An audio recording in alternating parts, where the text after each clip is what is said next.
लद्दाख में एक fact finding team गई हुई थी 10 से 14 सितंबर के बीच में, जिसमें socialist party India, national alliance of people's movement and हम भारत के लोग थे। उन्होंने एक फैक्ट फाइंडिंग रिपोर्ट दी है और इसमें अभी जो मौजूदा हालात हुए हैं, 4 लोगों की जो जान गई वहाँ पे हुई शूटिंग में, सोनम वांगचुक के अरेस्ट, उन पर भी तमाम बातें रखी गई हैं। इस पर प्रेस कॉन्फ्रेंस को संबोधित किया है कैराना से सांसद समाजवादी पार्टी की इकरा हुसैन चौधरी और हमारे साथ सज्जाद कारगिली, जो कारगिल डेमोक्रेटिक अलायंस के फाउंडर भी हैं। इकरा, अगर सबसे पहले तो आपसे शुरुआत कर सकूं कि इस वक्त लद्दाख की जो हालात हैं, क्योंकि वो इतना पीसफुल रीजन हमेशा से रहा है, ये जो कश्मीराइजेशन हम जिसे कहते हैं ऑफ लद्दाख, और वहाँ पर लोगों जो जर्नलिस्ट भी जा रहे हैं उन्हें खुलकर मिलने नहीं दिया जा रहा है परिवार वालों के साथ में, इस पर आप क्या कहेंगे? देखिए, लगातार जो लोग हैं उनकी आवाज़ को दबाने का काम ये सरकार कर रही है और हम लोग सिर्फ सोशल मीडिया के माध्यम से देख पा रहे हैं। लेकिन हमें बहुत अफसोस हुआ, जो हालात दिन पर दिन बदतर होते जा रहे हैं लद्दाख में। 4 लोगों की हत्या हो गई है, सोनम वांगचुक जी पर NSA लगा दिया गया है। तो जो भी आदमी इस देश में इस सरकार के सामने अपनी जायज़ डिमांड को रखना चाहता है, उस पर या तो कानूनी कार्रवाई ये सरकार करती है या इस तरीके से प्रताड़ित करके हत्या तक अब होने लगी है। तो ये बेहद अफसोस की बात है और हमारी पूरी हमदर्दी लद्दाख के लोगों के साथ है, क्योंकि वो बहुत अमन पसंद लोग रहे हैं हमेशा और हमारे देश के डिफेंस में उन्होंने अहम भूमिका हमेशा निभाई है। आज जब उन लोगों को सिर्फ उनकी इतनी सी मांग है कि उन्हें आज वॉइसलेस महसूस हो रहा है, वहाँ पर वो फुल स्टेटहुड चाहते हैं। आज दिल्ली में बैठे अधिकारी तय कर रहे हैं कि लद्दाख के रिसोर्सेज कैसे इस्तेमाल होंगे, वहाँ पर किस प्रकार से डेवलपमेंट होगा, जबकि यहाँ के लोग ये भी नहीं समझ पा रहे कि वहाँ के टेरेन के चैलेंजेस क्या हैं, वहाँ पर क्या इकोलॉजिकल सेंसिटिविटीज़ हैं।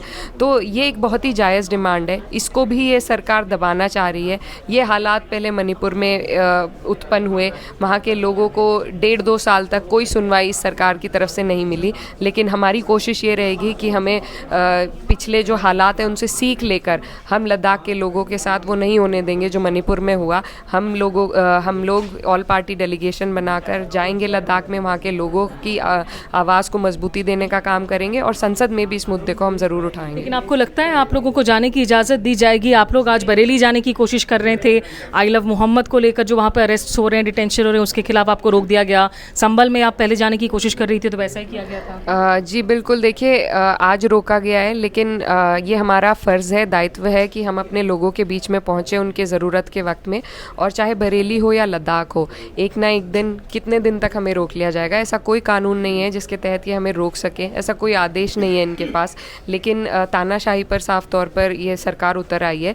लेकिन इस सरकार को आईना दिखाकर संवैधानिक मूल्यों पर हम लोग चलाने का काम करेंगे और हम ना घुटने टेकेंगे ना थकेंगे। एक ना एक दिन हम लद्दाख भी जाएंगे और बरेली भी जाएंगे। सजाद, आप बताइए कि यहाँ इस वक्त जो है लेह लद्दाख के हालात अभी क्या आ रहे हैं? क्या इंटरनेट सस्पेंशन बना हुआ है? कुछ जगहों पर लोग निकल रहे हैं, सोनम वांगचुक के समर्थन में प्रोटेस्ट हो रहे हैं, लेकिन ऐसा लग रहा है कि सरकार की कानों में जूं तक नहीं रही। देखिए, ये जो पिछले 4 साल से एक तरह का कॉलोनियल ट्रीटमेंट हो रहा है लद्दाख के अवाम के साथ, जो किसी भी तरीके से जायज़ नहीं है। ना कॉन्स्टिट्यूशन इस बात की इजाज़त देता है, ना हमारे देश की जो एक हमारा देश का कल्चर रहा है, वो कल्चर भी इस बात की इजाज़त नहीं देता है। हिंदुस्तान की डाइवर्सिटी और फेडरलिज़म इसकी ताकत है और लद्दाख को पिछले 4 साल से वॉइसलेस बना दिया गया है, जैसे इकरा जी ने भी कहा। और मैं उम्मीद करूँगा कि आइंदा आने वाले दिनों में देश के आम लोग, यहाँ के जो आवाज़ उठाने वाले लोग हैं, वो लद्दाख को बेआवाज़ नहीं छोड़ेंगे, उनकी आवाज़ में आवाज़ देंगे और लद्दाख के इस मोमेंट को एक बल मिलेगा। लद्दाख के लोग किसी चीज़ से मरूब होने वाले, डरने वाले नहीं हैं, ना NSA से, ना UAPA से, ना कैद व बंद की सोहबतों से। हमने बहुत ज़्यादा जंगें देखी हैं, 48 से लेकर के 99 तक, बल्कि 2002 में जो गलवान हुआ है, हिंदुस्तान ने जो भी जंग लड़ी है उसका कुछ न कुछ असर लद्दाख ने देखा है। लद्दाख ने हमेशा टेस्टिंग टाइम्स में देश के साथ खड़े होकर सीसा पिलाई हुई दीवार की तरह जो है देश को दिफा किया है। लेकिन आज 70 साल बाद हम देश से कुछ चाहते हैं तो देश में मौजूद जो सरकार है वो पीठ दिखा रही है और अपने लद्दाख के लोगों को बेबस और लाचार बनाने की कोशिश कर रही है।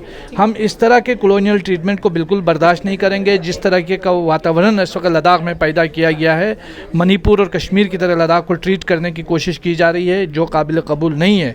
लद्दाख की सेंसिटिविटी और उसके एक स्ट्रेटेजिक इम्पोर्टेंस को देखते हुए, क्योंकि एक तरफ चाइना का बॉर्डर है आपके, एक तरफ पाकिस्तान का बॉर्डर है, जो लोग हैं वो हमेशा देश के साथ रहें, उनको आप डिसइनफ्रेंचाइज नहीं कर सकते हैं, उनको ऑन बोर्ड लेना पड़ेगा और लोगों को सुनना पड़ेगा। आज जिस तरह इंटरनेट सस्पेंशन है, आज जिस तरीके से लोगों के ऊपर तरह तरह की धाराएँ लगा के पकड़ धकड़ का सिलसिला जारी है, आज जिस तरीके से आप जुडिशल प्रोब नहीं करा रहे हैं, लोगों को मेडिकल ट्रीटमेंट नहीं दे रहे हैं, और जिन लोगों ने देश के लिए कारगिल में लड़ा, जिन लोगों को पाकिस्तान की गोली नहीं मार सकी, उनको आप लोग मारने का हुक्म दे रहे हैं, ये बहुत अनफॉर्चुनेट चीज़ है। और इसके लिए उम्मीद है, मुझे बहुत खुशी भी है कि देश के बहुत सारे लोग, एक बहुत बड़ी तादाद इस वक्त लद्दाख के साथ खड़ी है और लद्दाख की आवाज़ बन रहे हैं। जो सोनम वांगचुक जी की पत्नी है गीतांजलि जी, उन्होंने काफ़ी एलिगेशंस सीरियस लगाए हैं कि उनको हर जगह फॉलो किया जा रहा है, मीडिया से बात करने में जगह जगह ले में पाबंदी लगाई जा रही है, हेबियस कॉर्पस उन्होंने फाइल किया है।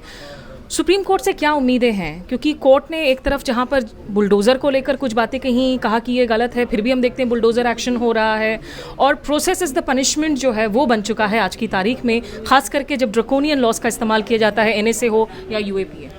बिल्कुल, हमारे बहुत ही बेसिक राइट्स जो हैं उनका भी इम्प्लीमेंट कराने के लिए आज हालात इस देश में ऐसे बन गए हैं कि हमें सुप्रीम कोर्ट का सहारा लेना पड़ता है। कोर्ट को बर्डन किया जा रहा है क्योंकि ये सरकार सुनवाई नहीं कर रही है अपने नागरिकों की, और ये बहुत अफसोस की बात है कि मदर ऑफ डेमोक्रेसी कहलाने जाने वाला देश आज इस कगार पे है कि हर छोटी बड़ी चीज़ के लिए हमें सुप्रीम कोर्ट का सहारा लेना पड़ रहा है। सुप्रीम कोर्ट ने बुलडोज़र पर भी रोक लगाई थी, फिर से उसका उल्लंघन उत्तर प्रदेश सरकार ने शुरू कर दिया है, और सोनम वांगचुक जी को जिस तरीके से उनकी बिना सुनवाई करे NSA लगा के, NSA जैसी धारा एक ऐसे व्यक्ति पर जिन्होंने लद्दाख की सोसाइटी के लिए बहुत कुछ कंट्रीब्यूट किया है, उन पर थोप कर उनको जेल में डाला गया सिर्फ इसलिए क्योंकि वो अपने अधिकारों के लिए, अपने लोगों के अधिकारों के लिए लड़ रहे हैं। ये बिल्कुल गैर संवैधानिक है, और मुझे उम्मीद है, हम उम्मीद करते हैं सुप्रीम कोर्ट से कि सुप्रीम कोर्ट उनको रिहा करे, और जो लद्दाख के लोग हैं और जो हालात लद्दाख में बने हैं उसका भी सुओ मोटो कॉग्निजेंस लेते हुए हिदायत दे इस सरकार को कि लद्दाख के लोगों के साथ इस तरीके से नाइंसाफ़ी बंद करे और उनके लोगों की, लद्दाख के लोगों की डिमांड्स पूरी करे। आखिरी सवाल इकरा आपसे, क्योंकि आप बरेली जाने की कोशिश कर रही थी, हरिंदर मलिक साथ में थे, 14 लोगों का डेलीगेशन गाजीपुर में रोक दिया गया, कम से कम 80 अरेस्ट की खबर है बरेली से। बरेली के हालात को लेकर इस वक्त आपकी चिंताएं क्या है? देखिए, उत्तर प्रदेश में तो साफ तौर पर तानाशाही छाई हुई है। वहाँ पर सिर्फ सत्ता का फरमान चल रहा है और उसका पालन प्रशासन कर रहा है। कोई ऐसा कानून नहीं है, कोई ऐसा आदेश नहीं है जिसके तहत हमें रोका जा सके, लेकिन फिर भी रोका गया, और यही हालात वहाँ पर बना रखे हैं कि एक बहुत ही सरल और सकारात्मक मैसेज, आई लव मोहम्मद जैसे मैसेज को भी अलग तरीके से देखा गया, और 80 लोगों पर कम से कम उन लोगों ने उन पर कानूनी कार्रवाई करने की कोशिश करी है, और वहाँ के लोगों पर बुलडोज़र भी चलाया जा रहा है, 3 का हाफ इनकाउंटर हो चुका है। तो एक प्रयोगशाला जैसे संभल बनाई गई थी वैसे बनाई जा रही है, लेकिन हम वो हालात नहीं बनने देंगे और इस सरकार को आईना दिखाकर मजबूर करेंगे कि संवैधानिक मूल्यों पर चलें। बहुत शुक्रिया आपका इकराम से बात करने के लिए। सजाद साहब, आपसे आखिरी सवाल, आपको इस वक्त उम्मीद क्या है, सरकार कोई कदम उठाएगी? अभी सोनम वांगचुक के बारे में अब कोई अपडेट्स मिले हैं आपको? मुझे लगता है सरकार को उठाना चाहिए, और जो हम मांग कर रहे हैं कि जुडिशल इम्पार्शियल जुडिशल प्रोब करे, तो वो प्रोब हो और एक डिग्निफाइड मैनर में लद्दाख के लोगों से बातचीत का सिलसिला शुरू हो। यही हम सरकार से चाहते हैं। जो मारे गए हैं उनको कंपनसेशन मिले, और जो ज़ख्मी है उनको जो है वो रिलीफ मिले, मेडिकल असिस्टेंस मिले, और जो लोग गिरफ्तार हैं उन पर जो बेबुनियाद चार्जेस लगाए गए हैं वो सब ड्रॉप करके उनको बाइज्जत तरीके से बरी किया जाए। चलिए, बहुत शुक्रिया आप लोगों का भी हमारे साथ जुड़ने के लिए। सज्जाद और इकरा से बातचीत आपने देखी। नमस्कार, आदाब।